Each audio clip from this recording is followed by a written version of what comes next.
Bien, vamos a comenzar entonces con el segundo pensador de esta primera parte del mecanicismo.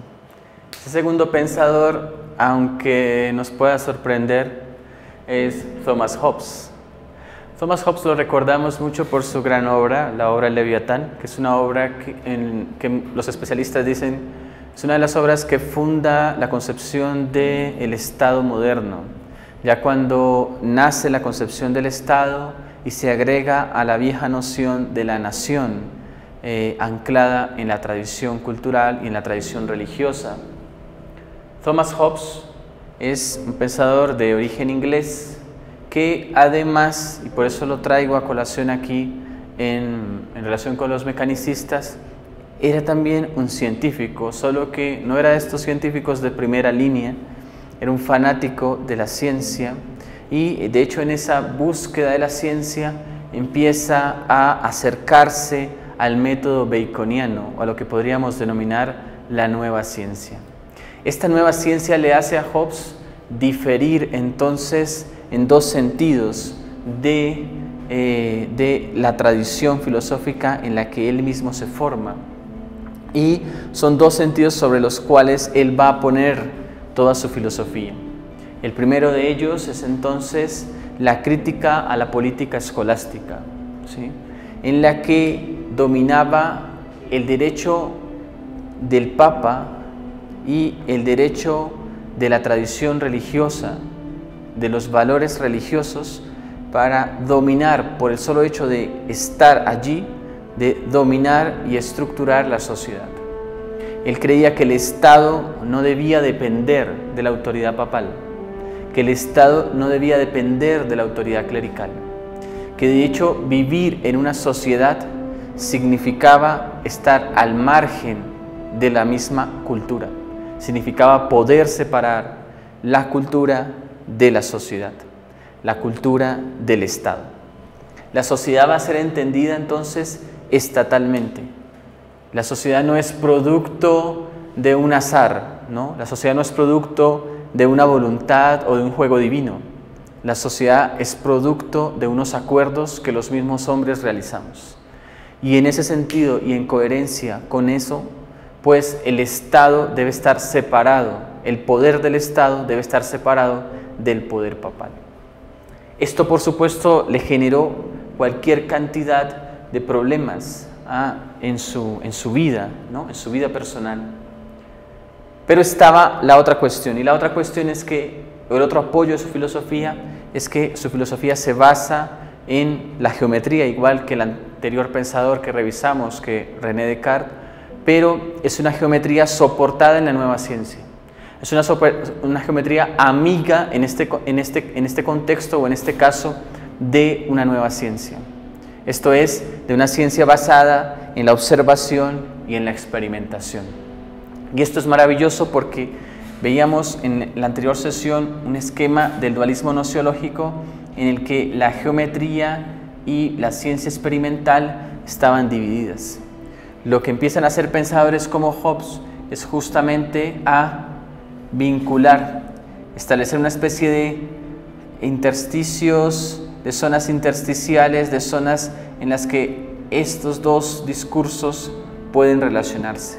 Esa relación entre la nueva ciencia, fundamentalmente experimental, y la geometría va a constituir el pensamiento de un nuevo mecanicismo.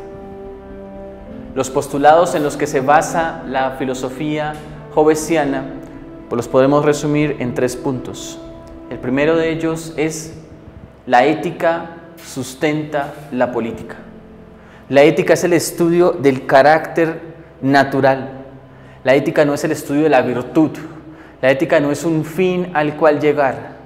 La ética no es un postulado trascendente de las cosas. La ética nos muestra cómo efectivamente somos. Y toda política, ¿sí?, toda política, que es la ciencia de la sociedad, la política es la ciencia de lo social, debe estar basada en la ética. Aquí podemos entender dónde comienza su crítica a la política escolástica. La política escolástica, es decir, la ciencia que desde la perspectiva escolástica debía fundar la sociedad, se basaba en postulados de una estricta moral. Es decir, que el versus lo podríamos presentar con la escolástica, en la que la moral, la tradición, en este caso la tradición religiosa, fundaba el orden de la sociedad. Hobbes opone a esta moral la ética, pero entonces ya no es la ética como uno podría percibir en el texto sobre la ética de Aristóteles o de algunos de los antiguos. No es la ética enfocada a la virtud como un fin en sí mismo, sino es la ética enfocada a la virtud como la fuerza, la naturaleza, lo que caracteriza, la voluntad misma en la naturaleza de las cosas que caracteriza al ser humano. No importa si ese ser es brutal, si es brutal en su carácter, su estado será brutal. Si es noble en su carácter, el estado será noble. Esto que para nosotros podría parecer tan claro, porque estamos anclados en una visión moderna de la historia, ¿sí?, era un descubrimiento, era una maravilla en el tiempo de Hobbes. La ética debía sustentar la política. Aquí entendemos por qué incluso Maquiavelo mismo ve que la política no puede ser un asunto moral o inmoral. La política necesariamente debe ser amoral, y eso es lo que está diciendo Hobbes. Es amoral, pero no es amoral porque el fin justifique los medios, sino que es amoral porque a la política no le corresponde la tradición. Eso le corresponde a la cultura, eso le corresponde al dogmatismo, eso le corresponde a todo aquello que quiere frenar el desarrollo de una sociedad o que no quiere mostrar la verdad en una sociedad. Hobbes se compromete con los movimientos civiles que hay en su época y muestra que entonces es la ética, el carácter natural, lo que debe fundar. Es decir, y eso se conecta con el segundo postulado, debemos estudiar al hombre para entender lo que significa vivir en la sociedad. Durante muchos siglos nos dijeron, piensa Hobbes, hay que ser felices y el fin de agregarnos, el fin de vivir en la sociedad es la felicidad. Pero ese postulado que en principio parecía tan bueno, tan noble, se desdibuja cuando nos dicen hay que ser felices de esta manera, o cuando nos dicen hay que ser felices porque de lo contrario nos iremos al infierno. Entonces piensa él, ahí no se está rescatando nada de la naturaleza humana, ahí no se está diciendo nada de la naturaleza humana, ahí nos están condenando a una estructura, a una moral o a una tradición. Y entonces él piensa lo siguiente, las pasiones y pensamientos surgen por interacciones mecánicas. Y está diciendo, las emociones, ¿no?, surgen, las pasiones surgen porque hay interacciones mecánicas en nosotros. Hobbes es otro defensor de una visión corpuscular. Las cosas, la luz, la materia, el agua, los fluidos, todas las cosas de alguna manera nos tocan, estimulan. Y cuando entramos en contacto con las cosas, entonces surgen en nosotros pasiones y pensamientos. Todas las cosas, todo nos afecta de alguna manera. Pero él dice, hay 4 pasiones que nos dominan. Hay 4 pasiones que se debaten, ¿sí?, y que luchan por el dominio en nosotros. Vean ustedes, esta ética no es para nada virtuosa. No importa si al estudiar al ser humano resulta que somos el peor ser. No importa, necesitamos saber quiénes somos. Y ese quiénes somos entonces nos pone en esa cuádruple visión que Hobbes presenta de la ética o del carácter humano, en el que el egoísmo, la ambición, la cobardía y el temor constituyen nuestra naturaleza. Él dice, ¿por qué obran los seres humanos? Por egoísmo. ¿Qué quiere decir eso? Buscan, de alguna manera, su felicidad, su tranquilidad, su bienestar. No lo está diciendo en un sentido peyorativo del término, sino lo está diciendo en el sentido de que todo ser humano busca estar bien. Como cualquier animal, ¿no?, de la naturaleza, piensa Hobbes, busca estar bien. En segundo lugar, la ambición. Y dice, todos deseamos la gloria, todos deseamos ascender, todos deseamos tener la bandera de la victoria, todos queremos eso, porque al estar allí tenemos mayor satisfacción. La simple búsqueda egoísta del bienestar no nos satisface. Necesitamos algo a lo cual llegar, algo, un territorio que conquistar. Necesitamos eso, la ambición. Entonces, si llegamos a algo por egoísmo y nos satisface, nos estimula mecánicamente, nos da felicidad, dice él, eso mismo se acaba y pasamos a otra cosa y a otra cosa y buscamos nuevas aventuras y nuevas luchas. También piensa él, somos cobardes. ¿Sí? Somos cobardes. ¿Por qué? Todos los seres humanos, dice él, tememos a la muerte, tememos al sufrimiento y eso se llama cobardía. ¿Ven? O sea, él lo pone, claro, uno pensaría egoísmo, ambición, cobardía, nos está insultando, pero no. Lo que está diciendo es cuál es el carácter humano, poniéndolo en las palabras más claras posibles. Y entonces dice, somos cobardes. Ahí sí como esa frase que a veces se le atribuye erróneamente a Platón, pero que no se encuentra en él, ¿no? Que solo los cobardes son los únicos, ¿no? que sobreviven a la guerra, ¿no?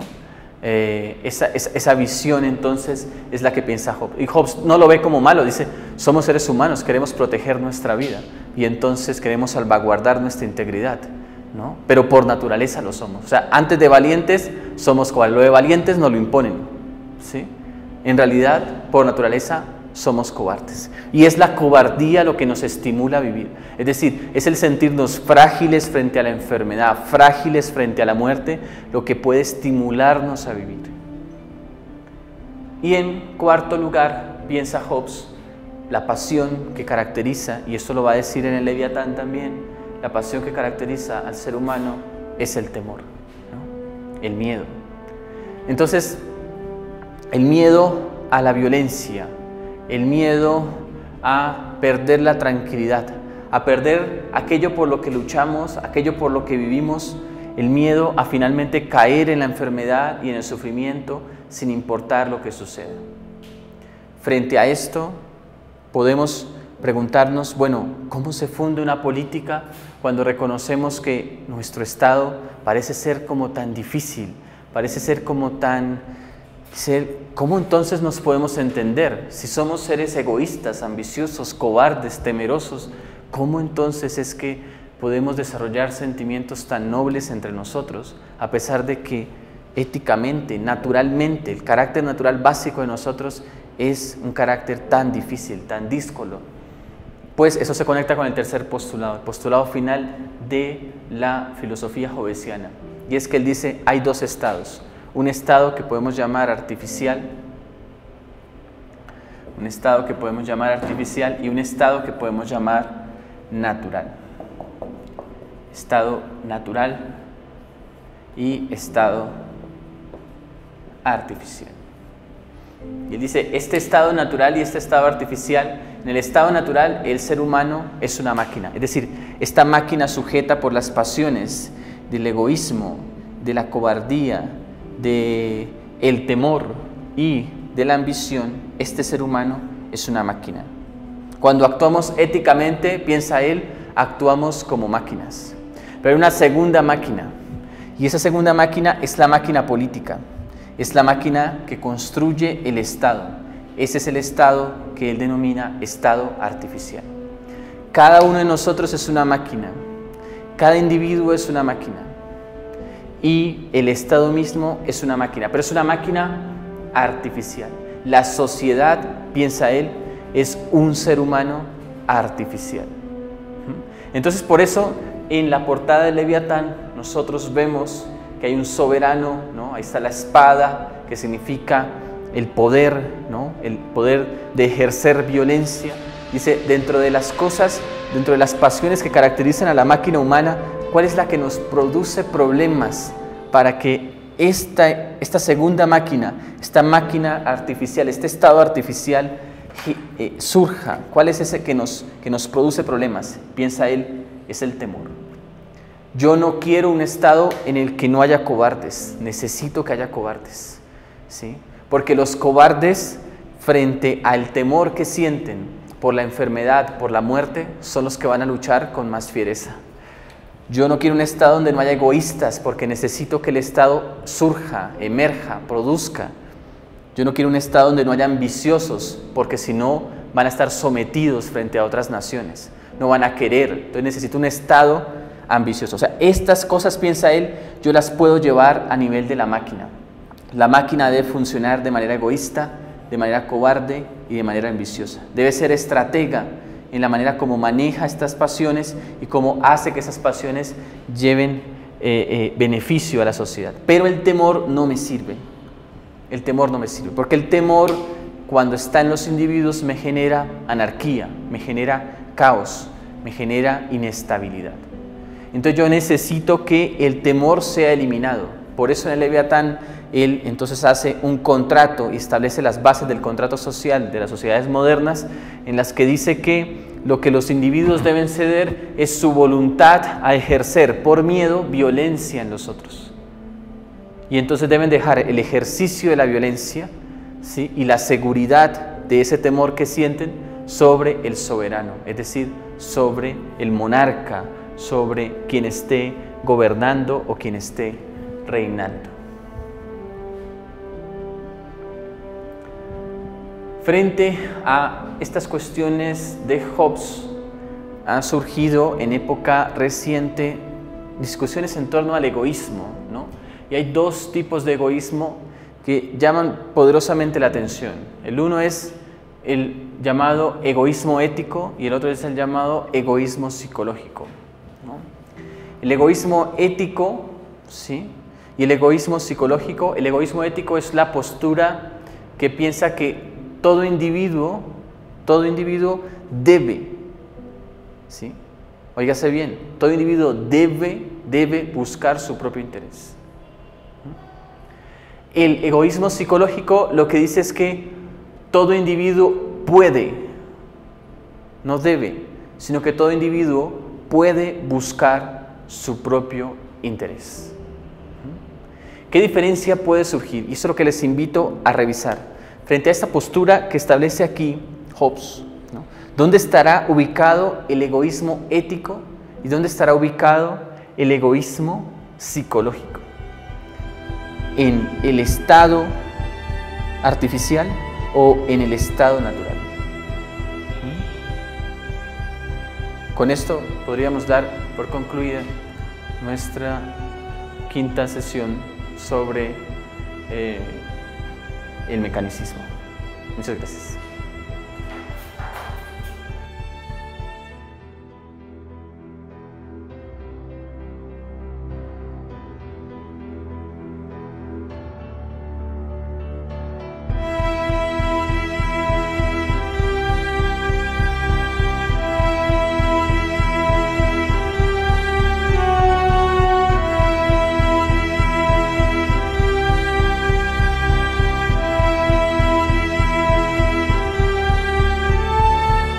Ahora yo creo que todavía somos muy cartesianos, O sea, hay tres formas en las que uno puede percibir esta cuestión,